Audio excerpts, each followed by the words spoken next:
I am Madison Timmons. I'm Chris Susie. And we're paranormal specialists who live in the most haunted city on earth, Savannah, Georgia. Every day is Halloween in our line of work, so join us as we spin true tales of haunts, murders, and disturbing Savannah history.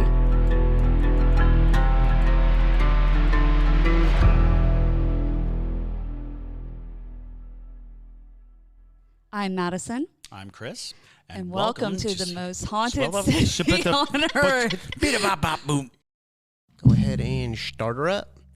Hello, and welcome back to another episode of the most haunted city on earth. My name is Madison Timmons. I'm Chris Susie. And I'm JT Timmons. He's alive. I'm alive. For all of you asking, is JT dead? Why do we have such morbid fans? I know. It's so many people are like, where's JT? We haven't seen him in a while. Is he okay? And I'm like, I wouldn't be okay. And, just me, just casually like, he's gone. Plus, we don't know how any of this equipment works, so none of it would get out. Right. No, we've just had, lots of guests. And yes. JT typically will very quickly offer his seat up. Yes, I will sacrifice. Yes. So sacrifice myself. Before we get into the episode today, though, we do have a few announcements. Oh, yeah, we do. All right, here we go.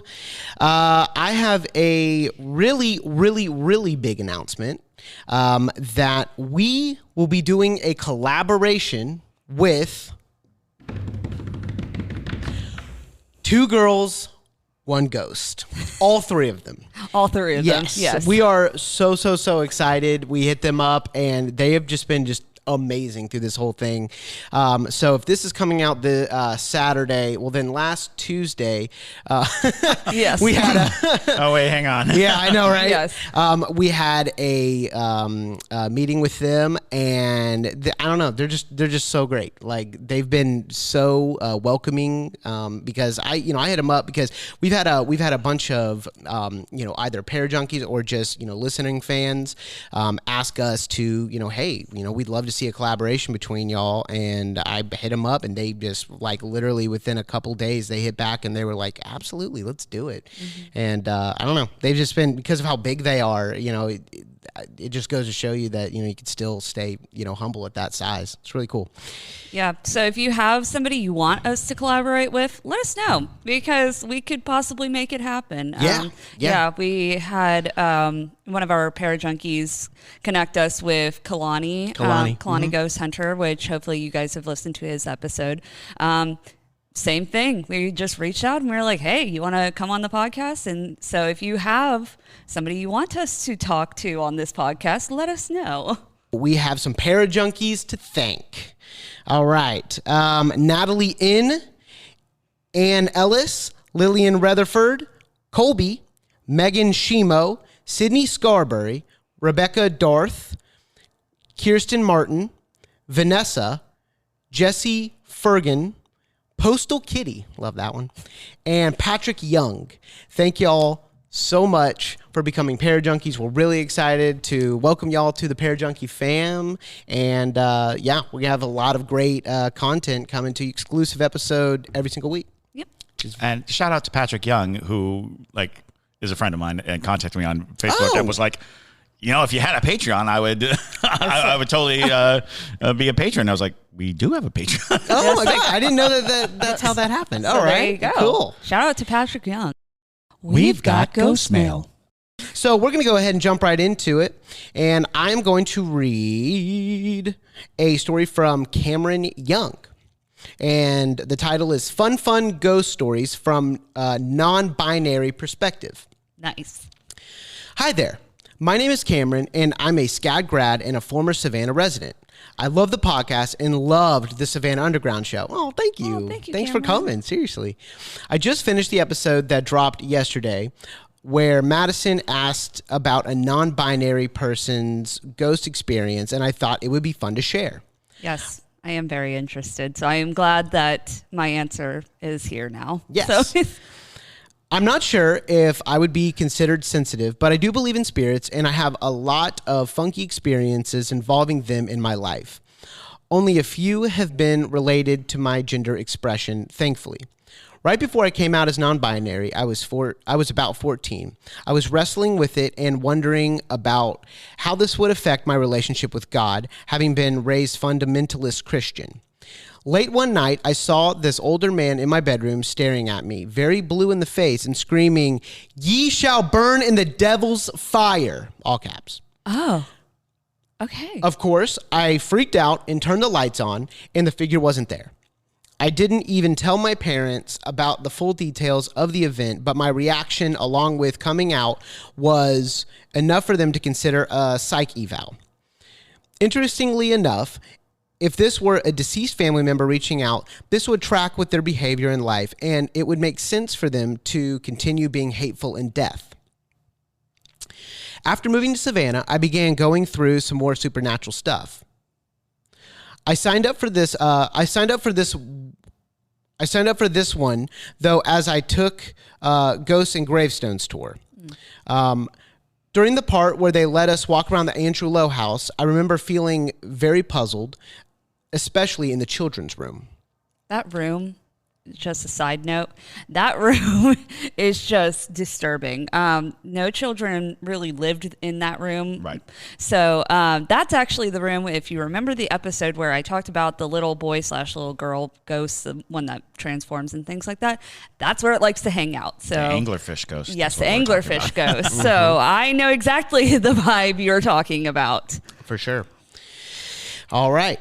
I could feel and hear things in the house you might normally associate with ghosts, but I just had the overwhelming feeling of confusion come through. Considering my gender identity within this experience, I have to wonder if I was actually confused or if I was feeling that confusion residually from something intelligent in the house as a result of having both some very masculine and feminine features in the same body. I have also experienced weird stuff walking past certain buildings in Savannah, particularly around Hayman's Hall and the streets that were connected to Oglethorpe House and Pulaski House.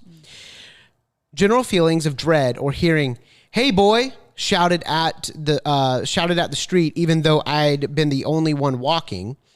I wrote them off at the time, but now that I'm considering I wrote them off at the time, but now that I'm reconsidering these with my gender expression, I have to wonder if those were ghostly experiences. For context, this happened almost nightly when I would walk from Hayman's to the Hive, and I would inevitably pass by Pulaski, the synagogue, the church, and the Sorrel Weed House. If it was a ghost, I can't say I blamed them because I had very masculine appearance back then, and I know a lot of ghost stories around that area mention a spirit who doesn't like men. Thank you for giving me somewhere to put these stories. I hope this could answer any questions y'all have. Happy holidays. Best, Cameron Young. Thanks, Cameron. Thank you, Cameron. That was actually a very interesting timeline. Yeah, I can see how, especially some of the older spirits and things like that, if you have core values or core beliefs in your lifetime, I have this belief that they don't necessarily die off into the afterlife. That's why, you see racist spirits, you see, sure. Spirits that have these prejudices because it's just a part of them. Mm-hmm. So that was mostly my question with this is, somebody who is almost like a balance between the masculine and feminine, how that would come across the spirits. And I could see why you would have these experiences of someone or a spirit being almost confused by it. Especially because I'm sure during their lifetime, even though non-binary people were around, it wasn't talked about, nor was it disclosed to anybody.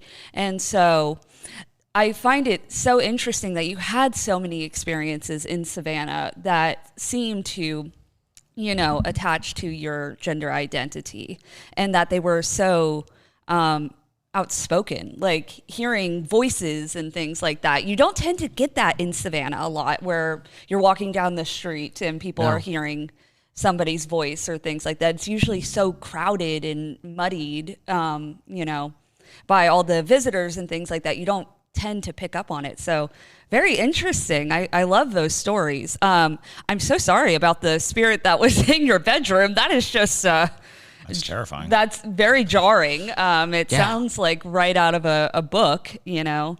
Yeah. But if I was your family member, I'm so sorry. You should put a word up for, just say, like, keep that one out. Keep that one away. Sure, absolutely. But yeah, that's kind of my take on it. Super interesting perspective. And that was why I asked for it to begin with, because I don't think I've ever had that question pop up into my head before. So, yeah. Well, and it's worth noting that oftentimes people ascribe spirits with all kinds of extra perceptory abilities, you know, like a ghost will know more than, say, a person standing next to you. And I don't think that's true. I don't think that necessarily ghosts will have innate knowledge of your inner thoughts or, you know, the ability to peer into your soul or things of that nature. So at first blush, spirits were probably very confused. I kind of remember I had a friend who, in the early days of SCAD, a SCAD student was very easy to identify by their outward appearance because they went all out, you know, a big mohawk fan and, you know, shaved with dog collars, with spikes and things like that. And I had a friend who was walking by Colonial Park Cemetery. He had a blue mohawk and he, from inside the cemetery, it was late at night, a voice said, "What are you? What are you?" Oh my God. And he was like so confused by this because he was thinking that it was somebody, but he stood out there for a while just looking around trying to see who it could have been. That's very similar to Cameron's But it was an interesting thing because if you're dealing with a spirit who's just seeing something and is like, Right. You know. Do y'all know the ghost that they were talking about that doesn't like men? There's a million of them, honestly. There are so many stories of especially female spirits that are like had trouble past with men and things like that. It could have been a number of them. You know, even some people put Alice Riley in that category. That is true. Being, you know, more concerned with women and children than men, but also kind of being persecuted and ultimately killed by a patriarchal society. So yeah, it's very, you know, I know I've heard the story of the female ghost who hates men. They'll tell that at 1790. Okay, you know that's an oftentimes. Well, actually, that's flipped.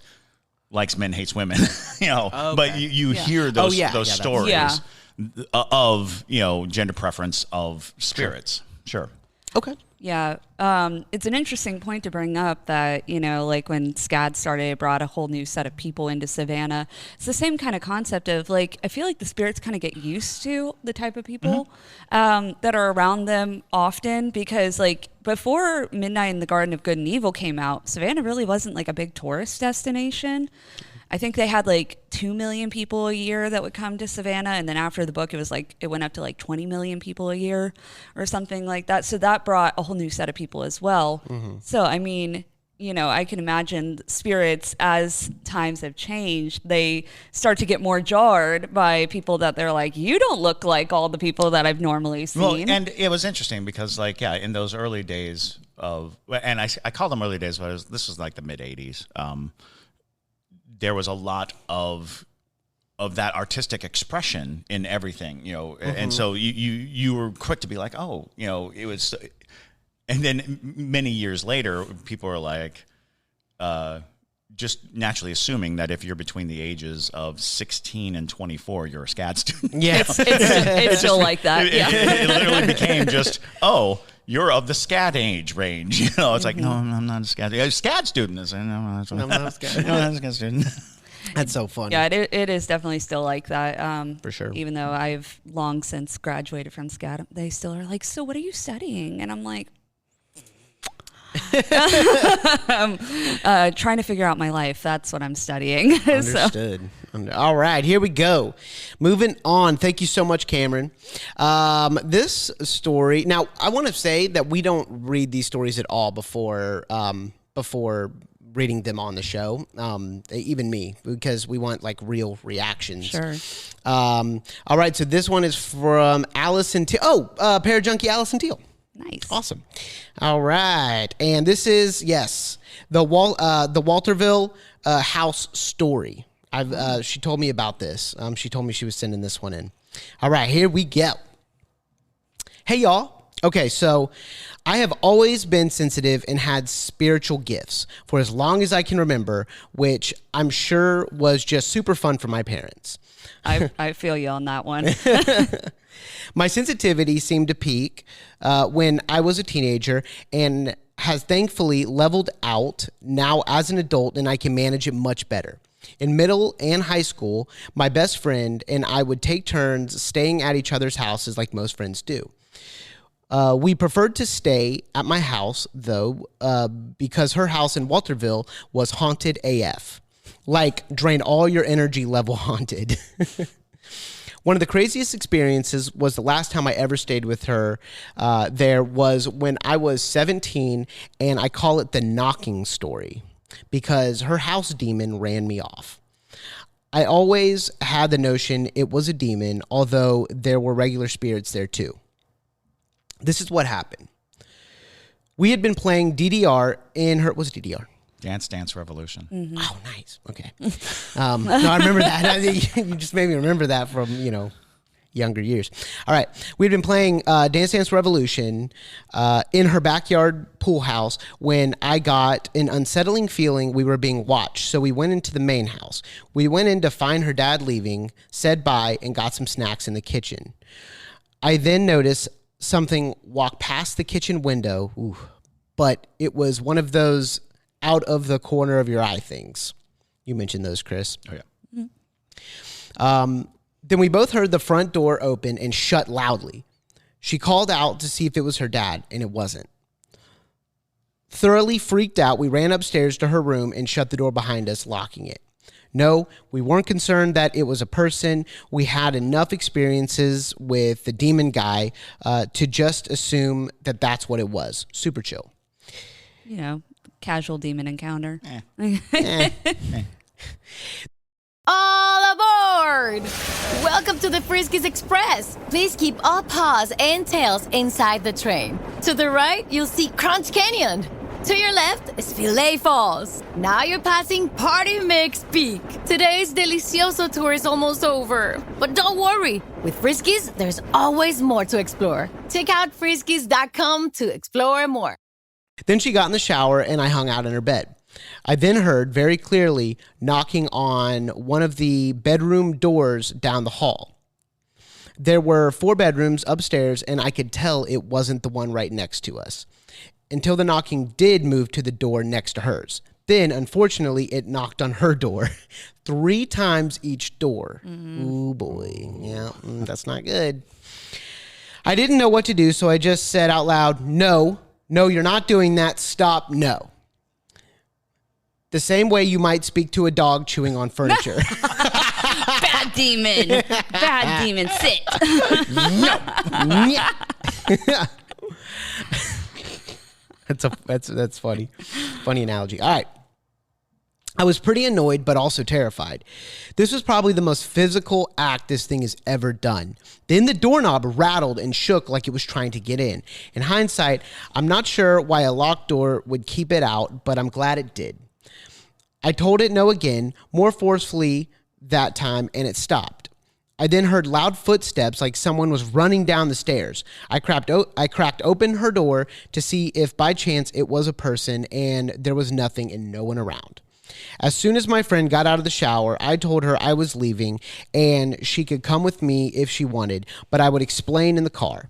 I grabbed my stuff and my keys and hauled ass out of there. After explaining, she opted to stay at my house for the weekend, and we literally never talked about it again. Okay. That is, until nearly 5 years later when I was getting married. It was the night before my wedding, and Andy friend was lending me a beautiful flower garland to use as a decoration. We had to go get it from that house. Oh boy. My mom had always heard the stories from me about the house and the awful stuff that happened, but I don't know how much she believed me. Well, that changed because me, my bestie, my mom, and 3 other friends all went out to get the garland. As soon as we walked into the house, everyone sort of felt uneasy. No one was home, but as we were all trying to carry the giant garland out, we all heard someone walking around upstairs. My mom looked at me, and I could see the wheels turning in her head. I just nodded yes to confirm that she was in fact hearing the footsteps. Without really saying anything, we all started walking faster and took the decoration to the car. Needless to say, I felt validated by my mother, absolutely, and never ever went back. I was curious if y'all knew anything about the area or even that property. I don't know the address, but it's the big gray house that's on a triangle-shaped plot of land right after you go over the railroad tracks. I heard stories that it was a hospital in the old days and even a boarding house, which would make sense because it's a historic property. Thanks for reading this long email. Love watching you on YouTube. You guys are the best. Parajunkie Allie. We love you, Allie. Yes. That's a great story. Great story. I'm not super familiar with that area in general. But a lot of times if there is a history of, a property being a boarding house or something that has a lot of people coming through, it tends to attract things and whatnot. So, and then especially if it was a hospital where people die, that tends to create this almost kind of like thinning of the veil. And sometimes things are able to cross over. They choose to stay there for whatever reason and stuff like that. So, that would make sense of how it got there. But well, and there's a treasure trove of time-honored ghostly and demonic things going on in your story. Yeah. We'll start with the simple stuff. Triangle-shaped plot of land. A triangle is oftentimes, mind you, 3 points, 3 knocks. A lot of times, anytime you use a geometric shape like a triangle, you are in an act of evocation. You could be dealing with a vortex that is naturally created by the parameters of the property itself. A railroad track. Railroads are notorious for causing and drumming up all kinds of supernatural energy. In fact, railroad spikes being one of the coveted, items used for both warding and drawing and creating. Next, locked doors. A ghost could walk through a locked door. A demon cannot. The concept of doors are renowned through folklore. You have to invite a demon in. You have to open the door. You have to invite Dracula into your house. These are just time-honored traits that an evil spirit can't just barge in on you. You have to initiate the contact. You have to be involved in it. So it's funny because it was like, oh yeah, that checks out. Oh yeah, that checks out. That checks out. And Walthamville, I don't have any knowledge of this place specifically, but I do know that when you're dealing with these kind of small towns, sometimes the warped perception of religion is an easy thing to for dark entities to sway. Yeah, because you take a few steps away from what you believe into a new realm. It just takes a little poking to get to the wrong side of a faith and never realize it. When you're a fire and brimstone person, the more fire and brimstone you see, the more you're thinking that you're doing the right thing. You're going down the right path. So, it's possible that you're dealing with a story like that, because that's the kind of story that I hear a lot in rural areas where, a preacher was able to feed his congregation lots of stories that they bought into, but he was answering a selfish call. He was answering, he was, and so there's a lot of stories like that, and so like as I listened to the story, I was like, gosh, this is a lot of those things that you hear about. Absolutely. You know, the knocking on the door, rattling the door. Because that's another thing is people will talk about ghosts that rattle doors or knock on doors. And it's like, well, why don't they just walk through the door? It's like, it's because our living space is defined by our specific and personal beliefs. And they don't have to be religious beliefs. They don't have to be, these heavy Christian overtones. They just have to be our space. We claim them. We say this is our space. This is our space. In order for something to enter it, in order for something that is bound by whatever preternatural law you might think of, in order for it to enter it, you have to initiate. You have to make that contact. Like ghosts don't have that same respect for your space. Yeah. So because they'll be in your bedroom saying you're gonna burn. They'll show up. But if it's at the door and is stopped by the door, a lot of times you're dealing with something just a little darker or a little more. Oh yeah. Sure. It wants to be let in. It wants permission. Right. It wants the relationship. Interaction. Well, yeah. Yeah, I mean, like even in Fae lore, you have to do that. Like you have to allow the Fae in. You have to, almost sign a contract, if you will. It's like a mutual understanding of you're allowing it into your space. The Davenport house has something similar to that, where in the attic, in the Haint Blue attic, which was just a poor decision on whoever decided to do that, it's if you go up there, there's like a door that leads into the attic, and every single night, if you're in there for long enough, you'll hear it's like one of those key ring sort of, pull doorknobs. Oh yeah. You'll just hear it go pew, pew, like over and over and over again, and rattle, like something wants out. Yeah, that's creepy. Yeah, well, because it's trapped in there, because Haint Blue is very good for doing that, Well, yeah, and it's funny because we're quick to say what a mistake it was to do that, but it's possible that they were actively trying to trap something. It's possible they were trying to lock something up. Fair enough. Because I think that's the story. Just a few doors down, there's an old shacky-looking house that I think that was the story too. Yeah, they Haint Blue the door and and all of the exterior, and it's like that is not to keep something out. That's to keep something in. Sure. Yeah. Yeah. I mean, so definitely a very interesting experience. You did the right thing, by saying no. And it kind of illustrates what we always talk about, where it's like when you're combating against something that's a little bit more malicious or on a darker side, it's all about your conviction. If you truly believe by saying no and like treating it like it is like an animal or something and it is lesser than you, that is the type of conviction we're talking about. Because people think that you have to use like old language or Latin or things like that to be able to combat a spirit. And it's like, no, you can simply say like, nope, get out. keep on moving. One of the reasons those things work, the reason why Latin works is because the person who is speaking it had to learn that. And in the act of learning, they're fortifying their faith in the thing, in the object, whatever it is, by taking the action, saying, I'm going to learn this thing, I'm going to study it, and in study, I am now stronger than the spirit. But the truth is, you can have that conviction without, the training, because we are amazingly powerful entities moving through, the ether. So when you embrace your power, you can exert it. But the moment you have those doubts and those chinks, and the moment you start reaching across the barrier to really just fumble around in the shadows, that's when you run into danger. Sure. Because if you do it with confidence, if you do it with a certainty of your presence and your power, you're probably protected.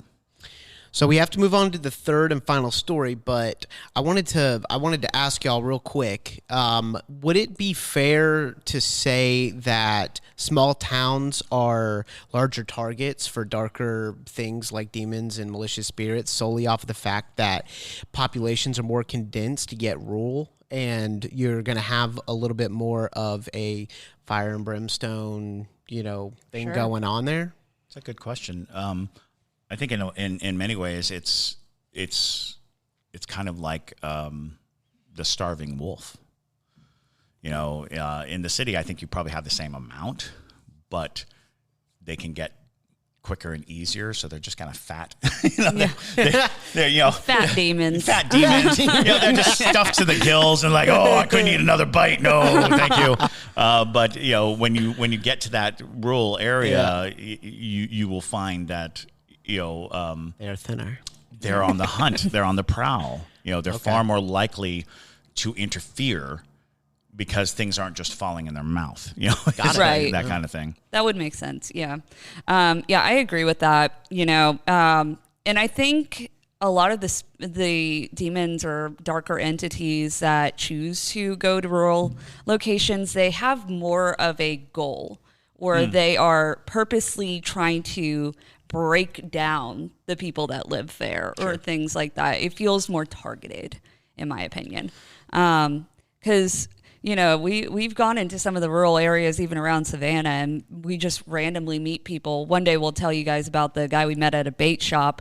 Random looking dude, you know, just seemed like super simple life kind of guy.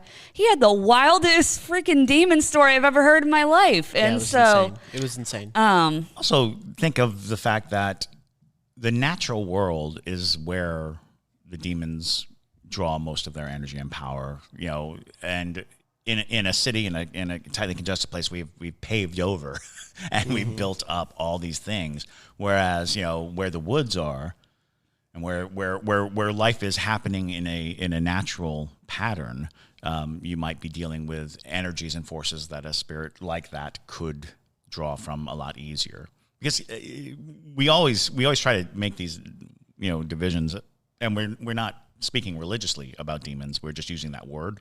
Mm-hmm. But the idea being that ghosts are oftentimes drawn to the living, and so you get a lot of ghosts in cities and things like that because there's life and there's vibrance and there's all these things. And if a ghost is in the country, it is being drawn towards where life is. Sure.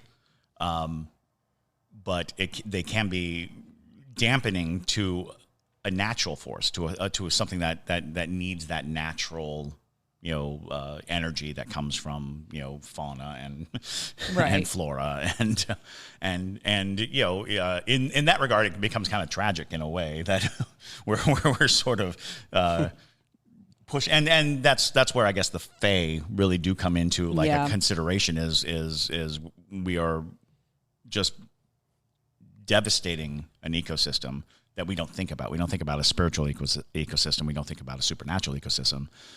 But as we expand and as we cut down trees and as we build up these things, we are forcing spirits. And you just take a look at any of the old folklore.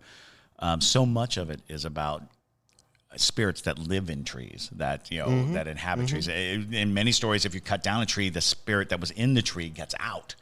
And sometimes it's good, sometimes it's bad. Yeah. All right. So moving on. This is the third and final story. This is from Parajunkie Emily Barassa. Hey, Madison, Chris, and JT. Hello. Hi. I want to preface this by saying that while I have always been interested in the paranormal, even as a child, I have always been terrified of having any experience and definitely keep myself pretty closed off to any contact from anything spooky. Okay. That being said, I still have had a few experiences, the first of which happened when I was about 4 years old. I'm a bit more brave now, but at the age I was so afraid of everything, my family affectionately gave me the name Chicken. Oh, but it's a cute nickname. Chickens are fun. All right. My parents and I had just moved to Florida, and I had a pretty big room to myself across the house from my parents' room. I was still pretty freaked out by all the new house noises I wasn't yet accustomed to, and would wake up frequently throughout the night, always feeling afraid when I woke. However, this particular time when I woke up, I was overwhelmed by a feeling of calm. I looked toward my bedroom door and found it closed, which was really strange at this age. My mom would always leave my door open at night so she could hear if I needed anything, and she could get up. Something next to the door caught my eye, and I looked over to see 3 distinct gray blobs floating about halfway up the wall. They looked almost like small bubbles of mist. Each one was maybe 4 inches tall, and they just floated there. Because of this calm feeling while watching them, I was actually brave enough to get out of bed and walk towards the misty shapes. The light switch for my room was next to the door, so while I kept my eyes on the shapes, I reached over and flipped the switch on. Once the lights came on, the mist blobs actually looked like they popped like bubbles, then dissipated. Very interesting. The calming feeling remained, and I just remember turning the lights off and going back to bed. When I told my parents the next day, they said that it could have been my father's grandfather who passed right after I was born. He had been diagnosed with cancer, so my parents had flown across the country with newborn me so he could meet me before he passed. Sweet.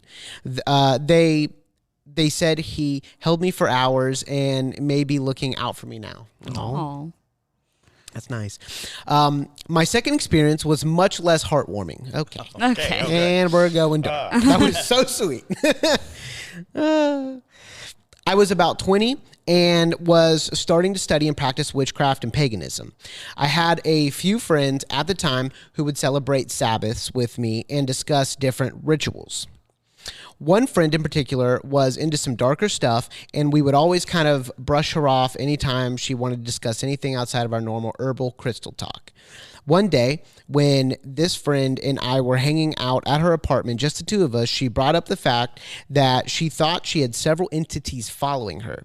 She said she had been experimenting with astral projection and had made contact directly with what she thought was her spirit guides.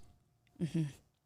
She spoke of a couple of light spirits that would help her remember things she had forgotten or lost, or find lost items, very tame and kind things.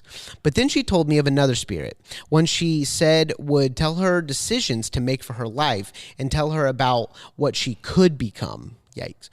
I immediately wanted to nope out of the conversation, but I felt bad because this friend was opening up to me so much.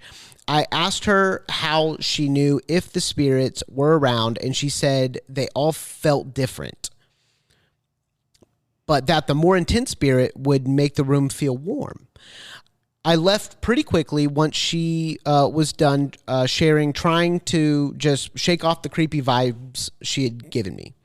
At that time, I was staying with my parents for a while in my old bedroom that I had always felt really safe in. I had a really bad habit of sleeping with the TV on all night for the light, because I would frequently wake up to get water, to go to the bathroom, and that side of the house was really dark. That night, I woke up in the middle of the night as usual, but immediately noticed something was off. The first thing was that I was sweating my butt off. It was insanely hot in my room. The second thing I noticed that my TV was on and the room was lit up as usual, except for the 4 corners of the ceiling, which were pitch black. My God. This didn't make any sense, as my TV was on top of a tall bookshelf in the corner of my room and was higher than any of the other furniture, so there was nothing above it to block the light and cast a shadow. I immediately remembered the conversation I had with my friend earlier, and something in my gut told me it was the spirit she had been talking about. The only thing I could think to do is to just tell it to go away. So out loud I said, "You don't belong here. Go back to friend's name." It was like a switch flip. The shadows lifted. The room felt cooler instantly. I am still friends with this person, but ever since that night, I make sure to double up my spiritual protection whenever she's around. Understood. That makes sense. Well, if you made it through this insanely long email, I just want to say I love the podcast. You guys get me through my work days. And I feel like I've learned so much from you. Can't wait to see what you have planned next year. Happy holidays, Emily Barasa. Thank you, Emily. We love you too. I'll tell you right now, Emily, you gave me some really good visuals for filmmaking. Yeah. I'm like, I really like the corners. Like, yeah. I mean, that's type of stuff that, is like, you just can't make that up. Right. Like, that is such a unique thing. I don't know. I It's find really it great. interesting because I don't know that we've ever spoke of this. And if we have, we may have just barely glanced it. And that is, when you talk to ghost hunters or people who have a lot of experiences with ghosts, you'll oftentimes hear of cold spots, but you very rarely talk about heat, and what that means. My general theory or take on it is that a cold spot is when a spirit is drawing energy using the ambient temperature to fuel itself. And so it's drawing the heat out of the air, leaving behind a cool sensation. The temperature drops. Just as a spirit can take, the energy out of a battery, it'll take it right out of the air. And I oftentimes say, if you go ghost hunting in cooler months, because there's less food for the ghost. It'll be drawn to your equipment, to you, for that energy to pull on, and you might have better chance of contact. When you are finding the temperature increasing, that means that a spirit or entity is utilizing energy. It is burning the energy. And that can be an indication that something bad is going down. That can be that something bad is about to happen, or something noteworthy is about to happen, I should say. I don't want to just typify it as bad, but the difference between finding a cold spot in an investigation or around and finding a hot spot is what's happening. The cold spot, I think, is a spirit surviving, is using and might reach out to touch you or communicate with you. A hotspot means it is in action. It is doing something. And the most likely action in most cases is coming through. Right. Passing the threshold. And we were just talking about things have to be invited in. That's true of the astral plane. Yeah. Making that connection in an astral plane, there is still a threshold, a door between this world and the next, and you have to invite it in to this world.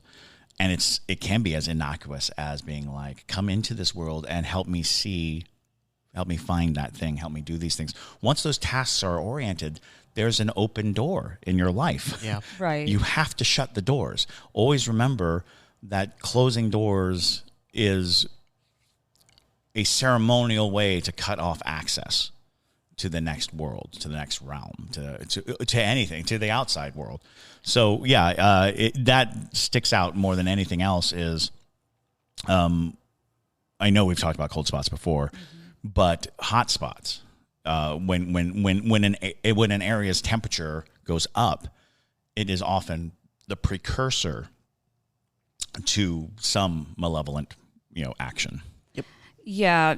When you said that she was starting to dabble with the astral projection and stuff, I get very weary of people who are going to the plane specifically looking for answers, because it is very easy for darker entities to want to manipulate people. It's the same way when you're doing divination and you're asking very desperately for certain answers. You never really know what you're talking to, and you have a harder time vetting those types of entities. So, because going into the plane, sure, there are people who naturally are able to do it, but it's always tricky because you're a very bright light in the plane, and those dark entities that hide there, they want so desperately to attach themselves. So of course they're going to tell you, I'm your spirit guide, and then because they have that information, they're able to say, I can give you this, I can give you that, yada, yada, yada. Good point is, because they will use temptation, which universally we know is a demon's card. When they're telling you things, when they're promising you things, when there's a brighter future by your actions kind of thing, when they're putting on the table temptation, that should be an early guideline, an early warning that you're not dealing with something that is just there to interact. You're dealing with something that's there to get you. And no spirit guide, from my experience and from everyone I know who has, successfully made contact with their spirit guides, no spirit guide is ever going to tell you exactly how to live your life. They might want to push you in a certain direction to be like, this is for your betterment, but you still have free will. And they don't know the outcome. Right. They will only know at their own level what they believe is best for you, not this will happen. That's Exactly. a tricky game. And we've talked about this before because there is a way to see into the future. There is a way to divine these things, but it's not to a spirit guide's, best interest to force you into action. Yeah. Well, that's where the word guide comes in. Right. They're not spirit dictator. It is they are here to give you the best chance of living a successful life and coming into what you should be. But if you don't want to be that, you can resist it. So Not Slytherin, not Slytherin, yeah, not Slytherin, Gryffindor. But yes, so if you are dabbling with the astral plane, please be careful, and maybe just don't invite anything you meet in the plane back with you. That's just a good rule of thumb. And I guess the moral of the episode: don't invite things in. So, And we are going to be doing a lot more of these. Yes. A lot more ghost mail. So send in your stories, y'all. yes, if you have a ghost story, we do have quite a few people that we did not get to in this episode, so they will be in the next ghost mail. But definitely send us your stories and don't invite anything in. So I guess that's the ghost tip of the day. But thank you guys so much for listening to this episode, and thank you to the listeners who sent in their stories. We really appreciate it. But my name is Madison Timmons. I'm Chris Susi. And stay spooky, y'all.